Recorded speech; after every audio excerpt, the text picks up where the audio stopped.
B Nagendra ಅವರ ರಾಜೀನಾಮೆಗೆ ಪಟ್ಟು ಸಡಿಲಿಸ್ತಾನೇ ಇಲ್ಲ ಬಿಜೆಪಿ. ಅವರು ರಾಜೀನಾಮೆ ಬೇಕೇ ಬೇಕು ಅಂತಿದ್ದಾರೆ. ಸಚಿವ ನಾಗೇಂದ್ರ ಅವರನ್ನ ವಾಪಸ್ ಸಂಪುಟಕ್ಕೆ ಸೇರಿಸಿಕೊಂಡ್ರಲ್ಲ, ಈ ವಿಚಾರವಾಗಿ ನಾಗೇಂದ್ರ ರಾಜೀನಾಮೆ ಕೊಡಲೇಬೇಕು ಅಂತ ಬಿಜೆಪಿ ನಾಯಕರು ಪಟ್ಟು ಹಿಡಿದಿದ್ದಾರೆ. ನಾಳೆ ಎಲ್ಲಾ ಜಿಲ್ಲೆಗಳ ಡಿಸಿ ಕಚೇರಿ ಎದುರು ನಾವು ಪ್ರತಿಭಟನೆ ಮಾಡ್ತೀವಿ. ನಾಗೇಂದ್ರ ಅವರನ್ನ ಸಂಪುಟದಿಂದ ಆಚೆ ಕಳಿಸಬೇಕು. ನಾಗೇಂದ್ರ ಅವರ ರಾಜೀನಾಮೆಗೆ ಒತ್ತಾಯಿಸಿ ಬಿಜೆಪಿ ಪ್ರತಿಭಟನೆಯನ್ನ ಕೈಗೊಳ್ಳುತ್ತಾ ಇದೆ. ನಾಳೆ ಎಲ್ಲಾ ಜಿಲ್ಲೆಗಳಲ್ಲೂ ಕೂಡ ಬಿಜೆಪಿ ಡಿಸಿ ಕಚೇರಿಯ ಮುಂಭಾಗದಲ್ಲಿ ಪ್ರತಿಭಟನೆ ಮಾಡುತ್ತೆ ಅಂತ ಬೆಂಗಳೂರಿನಲ್ಲಿ ವಿಪಕ್ಷ ನಾಯಕ ಅಶೋಕ್ ಅವರು ಹೇಳಿಕೆ ಕೊಟ್ಟಿದ್ದಾರೆ. ಹೋರಾಟವನ್ನು ಮಾಡ್ತೀವಿ ಅಂತ. ಯಾಕಂತಂದ್ರೆ ವಾಲ್ಮೀಕಿ ಅಭಿವೃದ್ಧಿ ನಿಗಮಕ್ಕೆ ಸಂಬಂಧಪಟ್ಟಂತ 100 ಕೋಟಿ ಹಗರಣದ ಪ್ರಕರಣ ಆಯಿತು. ಆ ಪ್ರಕರಣ ಸಂದರ್ಭದಲ್ಲಿ ಜವಾಬ್ದಾರಿಯುತ ಸ್ಥಾನದಲ್ಲಿದ್ದು ನಾಗೇಂದ್ರ ಅವರು ಸಿದ್ದರಾಮಯ್ಯನವರ ಸಂಪುಟದಲ್ಲಿ ಸಚಿವರಾಗಿದ್ರು. ನಂತರ ಪ್ರಕರಣ ಬಿಗಿಯಾಯಿತು, ಜೈಲಿಗೆ ಹೋದ್ರು. ಸದ್ಯವೂ ಕೂಡ ಕಾನೂನು ಕುಣಿಕೆಯ ಬೇಲ್ ಮೇಲೆ ಆಚೆ ಇರೋದು. ಇಂಥ ಸಂದರ್ಭದಲ್ಲಿ ಅಂತ ವ್ಯಕ್ತಿಯನ್ನ ನೀವು ವಾಪಸ್ ಸಚಿವ ಸಂಪುಟಕ್ಕೆ ಕರ್ಕೊಂತೀನಿ ಅಂತಂದ್ರೆ ಕಾಂಗ್ರೆಸ್ಸಿನ ದುರಾಡಳಿತ ಇದು, ಅವರ ಆಲೋಚನೆಗಳು ಹೇಗೆ ಹೋಗ್ಬಿಟ್ಟಿದೆ ಅಂತಾಗಿ ಕೇಳ್ತಿದ್ದಾರೆ. ಇದೇ ನಿಟ್ಟಿನಲ್ಲೇ ನಾಳೆ ಎಲ್ಲಾ ಜಿಲ್ಲೆಗಳ ಡಿಸಿ ಕಚೇರಿಯ ಮುಂಭಾಗದಲ್ಲಿ ನಾವು ಪ್ರತಿಭಟನೆ ಮಾಡ್ತೀವಿ, ನಾವು ಧರಣಿ ಕೂತ್ಕೊಂತೀವಿ.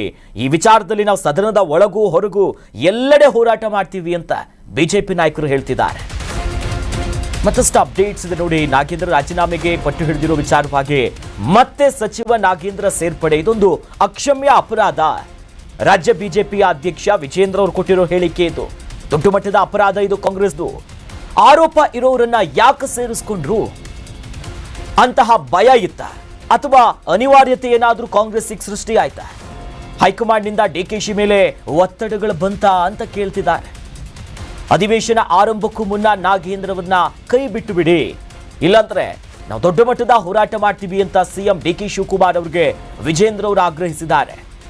ಯಾವುದೇ ಕಾರಣಕ್ಕೂ ಕೂಡ ಅವರನ್ನು ಸಂಪುಟದಲ್ಲಿ ಕೂರಿಸ್ಕೊಳ್ಳಂಗಿಲ್ಲ. ಅಕ್ಷಮ್ಯ ಅಪರಾಧ ಇದು. 100 ಕೋಟಿಯ ಆರೋಪ. ವಾಲ್ಮೀಕಿ ಇಡೀ ಸಮುದಾಯಕ್ಕಾಗಿರುವಂತಹ ಅನ್ಯಾಯ. ಸಮುದಾಯದ 100 ಕೋಟಿ ಹಣ 187ಕ್ಕೂ ಹೆಚ್ಚು ಕೋಟಿಯ ವ್ಯವಹಾರಗಳಾಗಿದೆ, ಅಥವಾ ತೆಲಂಗಾಣದ ಇಲೆಕ್ಷನ್ ತಗೊಂಡು ಹಾಕಿದ್ರು ಅನ್ನೋ ಆರೋಪಗಳು ಬರುತ್ತೆ. ಹಾಗಾಗಿ ಅಧಿವೇಶನ ಇನ್ನೇನು ಬಂದೇ ಬಿಡ್ತು, ಒಂದಿನ ಬಾಕಿ ಇರೋದು. ಅದಕ್ಕೂ ಮುನ್ನವೇ ಅವರನ್ನ ಕೈ ಬಿಡಿ, ಇಲ್ಲ ನಾಳೆ ಇಡೀ ರಾಜ್ಯಾದ್ಯಂತ ಎಲ್ಲಾ ಡಿಸಿ ಕಚೇರಿಯ ಮುಂದೆ ಹೋರಾಟ ಮಾಡ್ತೀವಿ ಅಂತ ಮುಖ್ಯಮಂತ್ರಿಗಳಿಗೆ ಆಗ್ರಹಿಸಿದ್ದಾರೆ ವಿಜೇಂದ್ರ ಅವರು. ಅಕ್ಷಮ್ಯ ಅಪರಾಧ ಅಷ್ಟೇ ಅಲ್ಲ, ಈ ಕಾಂಗ್ರೆಸ್ ಸರ್ಕಾರ ಪರಿಶಿಷ್ಟ ಪಂಗಡಕ್ಕೆ ಇವತ್ತು ಮಾಡಿರ್ತಕ್ಕಂತ ಒಂದು ದ್ರೋಹ ಅನ್ನೋದನ್ನು ಕೂಡ ನಾನು ಸಂದರ್ಭದಲ್ಲಿ ಇಷ್ಟಪಡ್ತೇನೆ. ನನಗೇನು ನಾಗೇಂದ್ರ ಅವ್ರ ಬಗ್ಗೆ ವೈಯಕ್ತಿಕ ದ್ವೇಷ ಏನಿಲ್ಲ ನಮ್ಗೆ.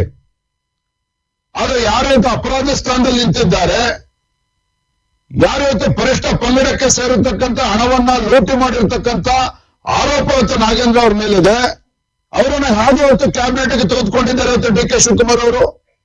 ಅಂತ ಅನಿವಾರ್ಯತೆ ಏನಿತ್ತು ಮಾನ್ಯ ಮುಖ್ಯಮಂತ್ರಿಗಳಿಗೆ, ಅಥವಾ ಅಂತ ಭಯ ಏನಿತ್ತು ಮಾನ್ಯ ಮುಖ್ಯಮಂತ್ರಿಗಳಿಗೆ, ಅವ್ರನ್ನ ತಗೊಳ್ಳೇಬೇಕಾದಕ್ಕಂತ ಭಯ ಏನಕ್ಕೆ ನಿರ್ಮಾಣ ಆಯಿತು? ಅನಿವಾರ್ಯತೆ ನಿರ್ಮಾಣ ಆಯಿತು, ಭಯ ಆಯಿತು ಇವತ್ತು. ಅಥವಾ ಮುಖ್ಯಮಂತ್ರಿಗಳ ಮೇಲೆ ಕಾಂಗ್ರೆಸ್ ಹೈಕಮಾಂಡ್ನಿಂದ ಒತ್ತಡ ಬಂತ, ಅದನ್ನೂ ಸ್ಪಷ್ಟಪಡಿಸಬೇಕು.